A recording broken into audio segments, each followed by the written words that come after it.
Hello guys and welcome back to my channel. Today I'm going to show you how to upgrade the TBS Tango 2 radio controller using the V3 PCB main board.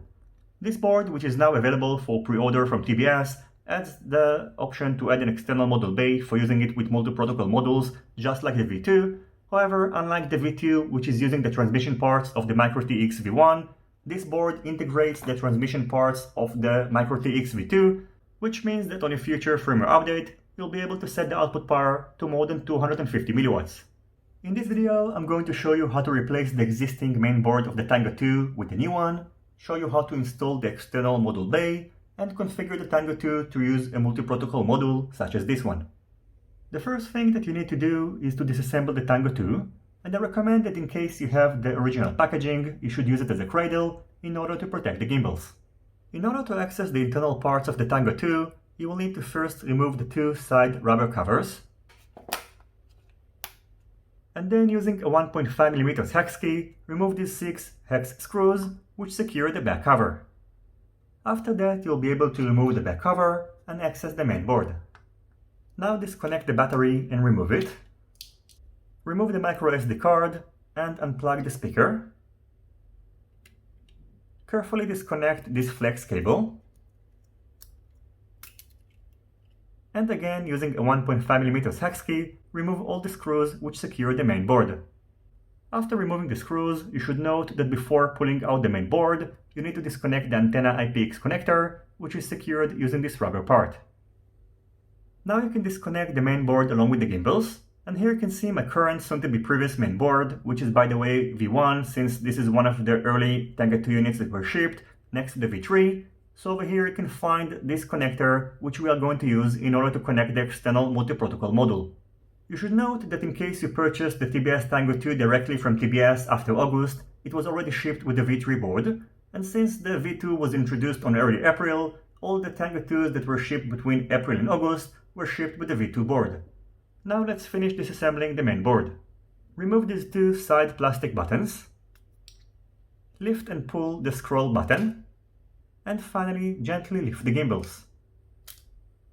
Now we can transfer all the parts that we just disassembled to the new board. When securing the PCB, make sure that the scroll wheel aligns properly. Then using the hex screws, secure the main board. Connect the speaker and insert the micro SD card in case you haven't done it already. Carefully connect the flex cable. And now we are going to add the multi-protocol bay. First, using the provided double-sided tape, we are going to attach this part to the back of the radio controller. Now we need to drill a hole over here in order to connect the module bay to the main board. For that purpose, I'm going to use a soldering iron. Now we need to connect this flat cable to the main board and pay attention that the blue side is facing up. Don't forget to install the battery. Make sure that the radio controller powers up and everything is working.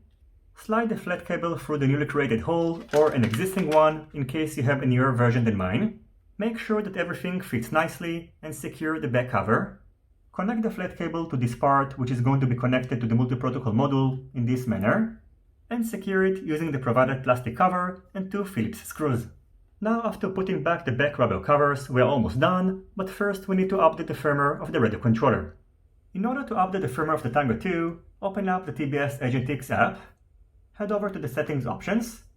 Make sure that include beta firmware option is checked.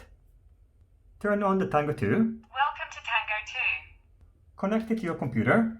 Select USB agent. Under TBS Tango 2, hit Manage. Click Firmware.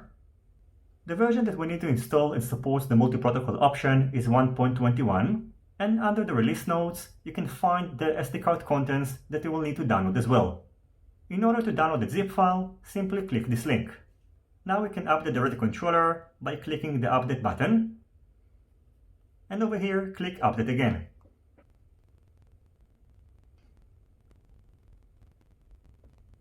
As you can see, now over here it says, please update Crossfire.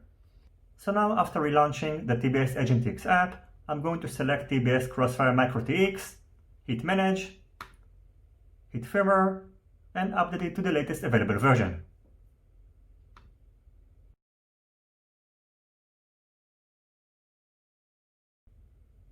After restarting the device, make sure to select again USB agent.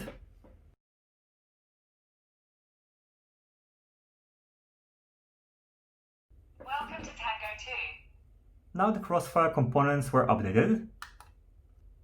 And as you can see, the Tango 2 was also successfully updated to version 1.21. After disconnecting the Tango 2 from my computer and reconnecting it, I'm going to select the USB storage option. And now, as you can see, I can access the contents of the microSD card and replace them with a new one. Pay attention that TBS included an important notice over here, so make sure to back up these files before replacing them. Just to be on the safe side, I'm going to back up the crossfire, radio, and models folders. Now, after backing up the files, we can update the contents of the microSD card and pay attention that it might take a while. Once you're done updating the files, eject the drive, restart the radio controller, and follow the steps in order to calibrate the gimbals. Now we can mount this multi-protocol module inside this newly added module bay, and under External RF in the model menu, we can select the multi-protocol module and also set it to one of the many protocols that are supported. For example, I'm going to set it to FrSky D16. Next to model match, you can find the bind option. Selecting it will enter binding mode.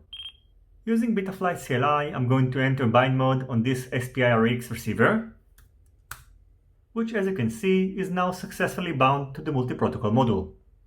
So that was pretty easy, and by the way, it's worth mentioning that when the external RF is being used, the internal crossfire transmitter is turned off, as indicated by this LED over here.